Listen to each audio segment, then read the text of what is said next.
Hello, everyone. This is part two of my coverage. Global government news is coverage of this Haiti disaster, or Haiti earthquake, and I just wanted to let my listeners, viewers, know that I'm not creating this video in order to um, just divide everybody up or get people all worked up and to have people attack me, but the reason I'm creating these two videos is because in the midst of all this, I just want people to see my view as far as what I believe is going to become of this whole thing, which is a lot of people are going to show, that they care, and there's going to be a lot of goodness that's going to come out of it as far as Americans and people around the world giving money that they really don't have to people that they don't know.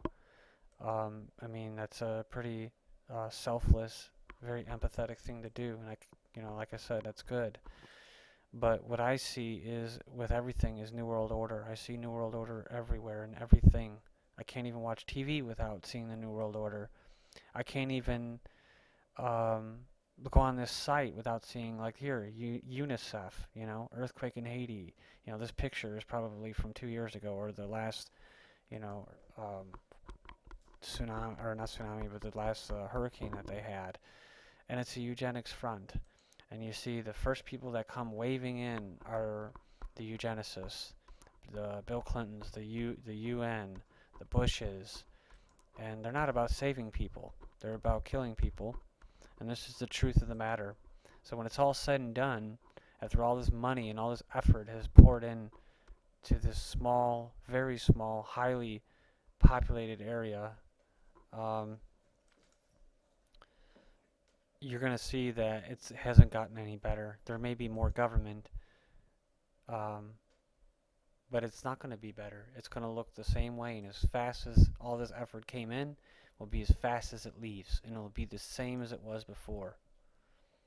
And so this is the point of the video, is that in the midst of all this, I want to put this out there so that while people are dazed and confused, or just, if they're feeling good about donating, they can also see the flip side, which is the dark side, which is the side I cover.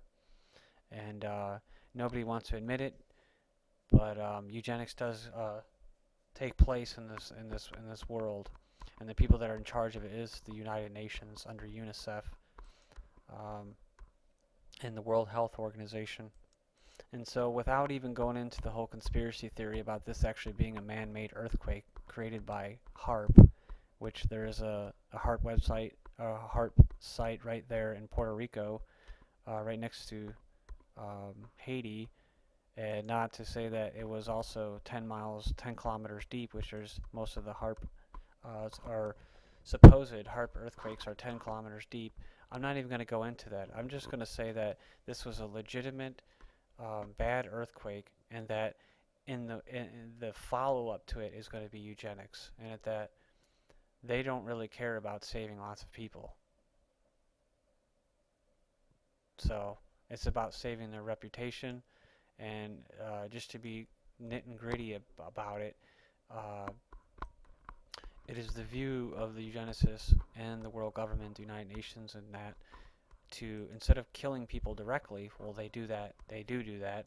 That's called hot kill. They have soft kill, which is an indirect way of killing people, which is to, if they're in a situation, to perpetuate in a bad situation, whether it's not having food or money or jobs or whatever, to perpetuate that situation so that you give the illusion of help or assistance, like the bailouts and stimuluses, but it actually hurts you. It's actually slow bleeding. And so this is the compassion of our leaders, of our world leaders, is they believe that there's too many people on the earth. So they take it upon themselves as gods to smite those people and to let them go away or to make them go away. And that's the cold hard facts. So, this is what I believe, and I'll take that to my grave. So when I see stuff like this, I see a lot of goodness, but I also see a lot of darkness. And I just wanted to point that out.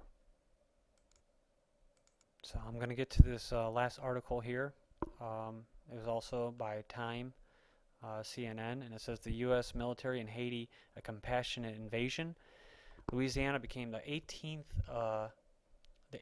of the United States back in 1812, but you would never have known it watching the federal government's hand-fisted response to 2005's Hurricane Katrina.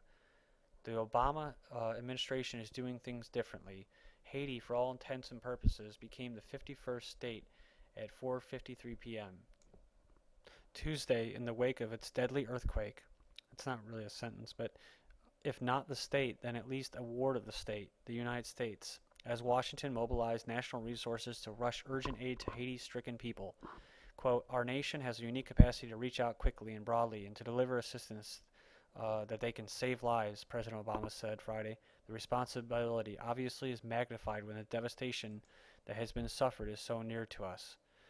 And, I mean, what about Detroit?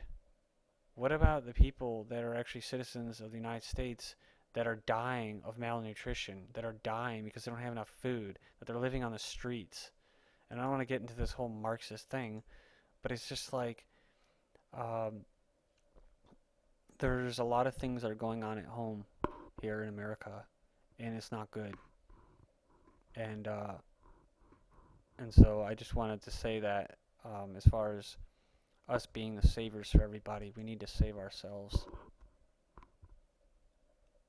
Obama has already dispatched a senior member of his national security team, Deputy National Security Advisor Dennis McDonough, to the scene. An armada of U.S. warships is steaming towards Haiti to be joined by at least one Coast Guard cutter en route from the Pacific via the Panama Canal, and manned and unmanned aircraft. They're talking about drones.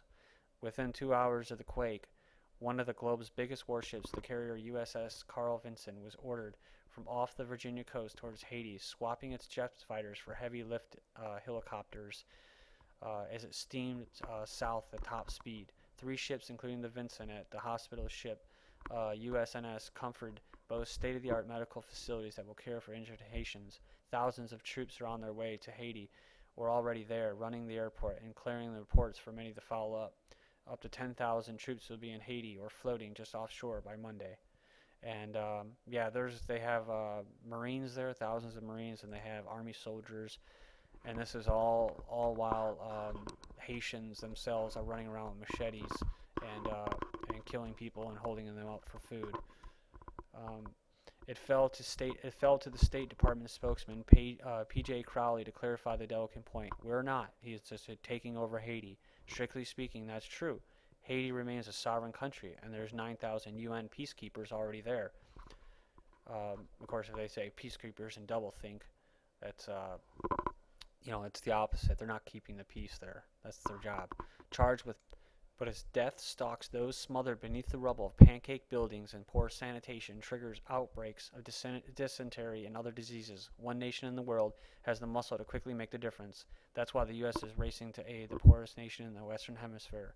As things get worse, the U.S., fairly or unfairly, will be blamed for not doing enough. It says sometimes it takes what does it say? Only the U.S. can initially control flights in and out of the airport from that and the Coast Guard cutter while waiting for an Air Force Special Ops team to set up shop at the airport and to step up operations 24/7. So they got special ops, they got national security there. They have every branch of the military there right now. And of course, they have the drones. Only the U.S. military can send a spy drone from California to fly lazy orbits over Port-de-France, snapping close to 1,000 pictures a day. And yeah, I saw that a Yahoo article where it was bragging about how satellites were being used to help the Haitian victims. And so another thing, September 30th, 2009, and this is Bill Clinton, sees big opportunity for Haiti.